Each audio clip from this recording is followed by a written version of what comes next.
भाजपा के पूर्व विधायक जवाहर प्रसाद की गिरफ्तारी पर सांसद सुशील कुमार मोदी ने कहा है कि वह कुशवाहा समाज के बड़े नेता हैं। पहले साजिश रची गई थी अमित शाह की रैली सासाराम में ना हो सके। अब रामनवमी की घटना के 1 महीने बाद गिरफ्तारी हो रही है। उन्होंने कहा कि जवाहर प्रसाद का नाम एफआईआर में भी नहीं था। नीतीश जी ने पहले ही कह दिया था कि बीजेपी के लोग इसमें शामिल हैं। सुशील मोदी ने कहा कि यह राजनीतिक दुर्भावना से प्रेरित होकर किया गया कार्य है। वहीं सुशील मोदी ने धीरेन्द्र शास्त्री के बिहार दौरे पर कहा कि बिहार के अंदर ओवैसी को आने की अनुमति मिल सकती है, जो भड़काऊ बयान देते हैं तो बाबा बागेश्वर धाम को क्यों नहीं। कोई राजनीतिक व्यक्ति नहीं है, वो वोट मांगने नहीं आ रहे। उन्होंने कहा कि चंदा बाबू ने एक समय में कहा था कि नफरत की भूमि पर राम मंदिर का निर्माण हो रहा है। इनका कल्चर और संस्कृति हिंदी देवी देवताओं का अपमान और संत का अपमान है। बिहार का हिंदू समाज इस तरह का अपमान बर्दाश्त नहीं करेगा। नहीं, देखिए, बहुत ही आपत्तिजनक बयान है और ये समाज में तनाव पैदा करने वाला, समाज में दुर्भावना पैदा करने वाला, हिंदू संतों का अपमान करने वाला बयान है। बाबा बागेश्वर धाम के बारे में टीवी में देखो, लाखों लोग जिनकी सभा में इकट्ठा होते हैं। मुझे पता नहीं कौन आयोजक है, किन लोगों ने उनको बुलाया है, लेकिन क्या बिहार के अंदर ओवैसी को आने की अगर अनुमति मिल सकती है, जो इतना भड़काऊ बयान देते हैं। बाबा बागेश्वर धाम तो कोई राजनीतिक व्यक्ति नहीं है, वो तो कोई वोट मांगने नहीं आ रहे हैं, वो किसी पार्टी से नहीं जुड़े हैं। क्या संत महात्माओं को प्रवचन करने पर रोक है? और यही जगता बाबू जिन्होंने एक समय में कहा था कि नफरत की जमीन पर राम जन्मभूमि का मंदिर का निर्माण हो रहा है। तो जिनको राम जन्मभूमि का भव्य मंदिर नफरत की जमीन पर दिखाई पड़ता है, तो इनका जो पूरा कल्चर और संस्कृति है वो हिंदू देवी देवताओं का अपमान, हिंदू संत महात्माओं का अपमान। तो बिहार का जो हिंदू समाज है वो इस प्रकार के अपमान को कदापि बर्दाश्त नहीं करेगा।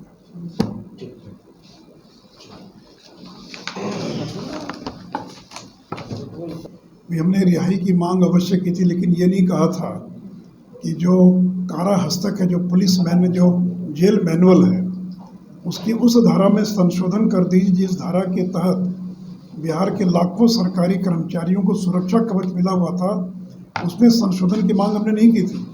आपने तो जो एक कठोर कानून खुद नीतीश कुमार ने बनाया था 2016 में, कि जो जघन्य अपराध है, और जघन्य अपराध की व्याख्या की गई थी बलात्कार के साथ हत्या के बाद हत्या, डकैती के बाद हत्या, आतंकी हत्या, और सरकारी ड्यूटी के दौरान अगर सरकारी कर्मचारी की हत्या होती है तो उसको जघन्य अपराध की श्रेणी में रखा गया और कहा गया कि इस तरह के मामलों में अगर कोई अभियुक्त 20 साल की सज़ा पूरी कर लेता तो भी उसके रिमिशन पर विचार नहीं होगा, तो इस समय पूर्व रिहा करने के बारे में उसका वो हकदार नहीं होगा।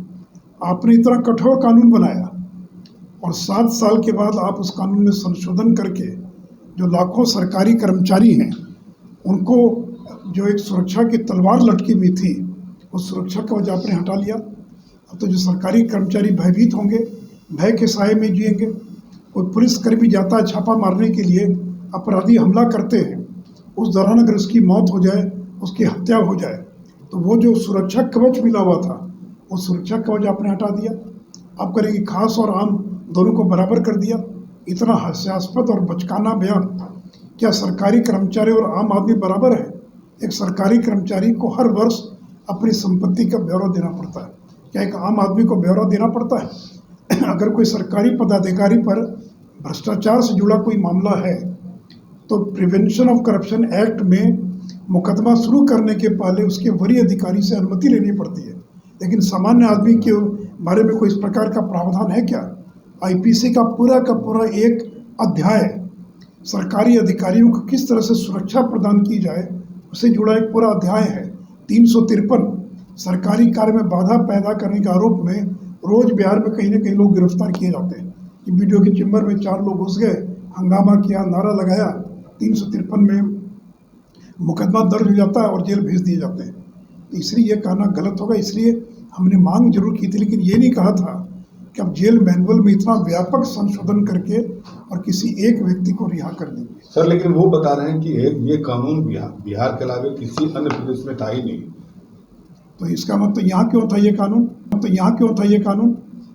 अगर नहीं था तो 7 साल बाद क्यों संशोधन कर रहे हैं? और दिखाएं। ये तो बोल दिए मुँह से, क्या उन्होंने पूरे कागजात दिखाए आपको? ये बोलने में क्या लगता है? उन्होंने जिस मैनुअल की बात की, मॉडल प्रिजन मैनुअल 2016, वो कह रहे हैं कि इसको बिहार में क्यों नहीं लागू किया आपने, और इसमें कहाँ लिखा कि सरकारी कर्मियों को सुरक्षा कवच नहीं होगा। तो देखिए, कुछ भी बोल देना तो बहुत आसान काम है ना, और आप ही ने कानून बनाया, तो आपने क्या इसलिए हटा दिया कि देश के किसी हिस्से में नहीं है इसलिए हटा दिया, या किसी एक खास आदमी को लाभ पहुंचाने के लिए आपने हटाया?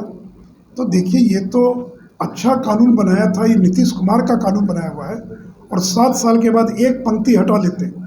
तो देखिए, जो उद्देश्य था वो राजनीतिक उद्देश्य था, एक खास आदमी को रिहा करने के लिए ये इतना बड़ा संशोधन किया गया। और इसलिए मैं IAS एसोसिएशन, बिहार प्रशासनिक सेवा संघ, अन्य कर्मचारी संगठनों से अपील करूंगा कि उनको खुलकर आगे आना चाहिए और इस संशोधन का विरोध करना चाहिए।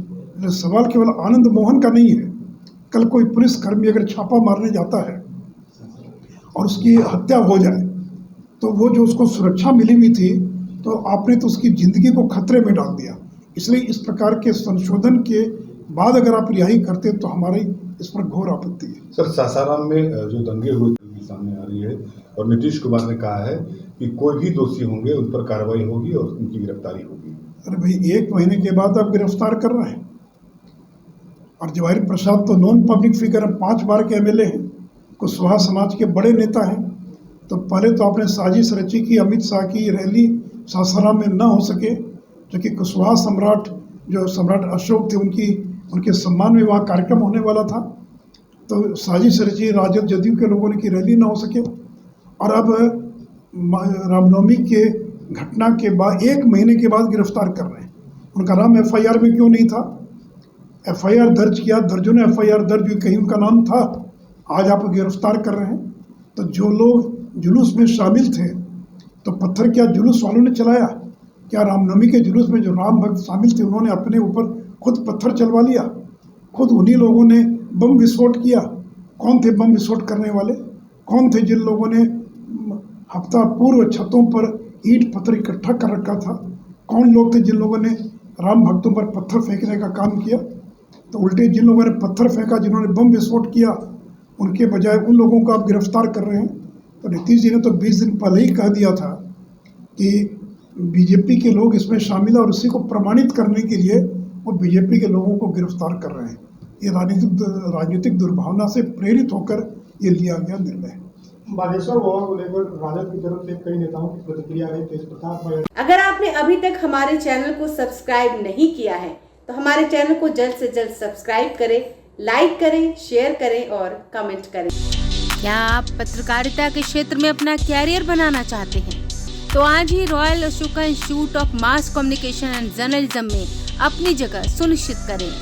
आर्यभट्ट ज्ञान विश्वविद्यालय पटना से मान्यता प्राप्त 100% प्लेसमेंट के साथ royal Ashoka institute of mass communication and journalism नामांकन जारी है। हमारा पता है DS/16 गायत्री मंदिर के समीप, कंकड़ बाग, पटना 8,20,000। आप हमें संपर्क भी कर सकते हैं। हमारा मोबाइल नंबर है 9955456126।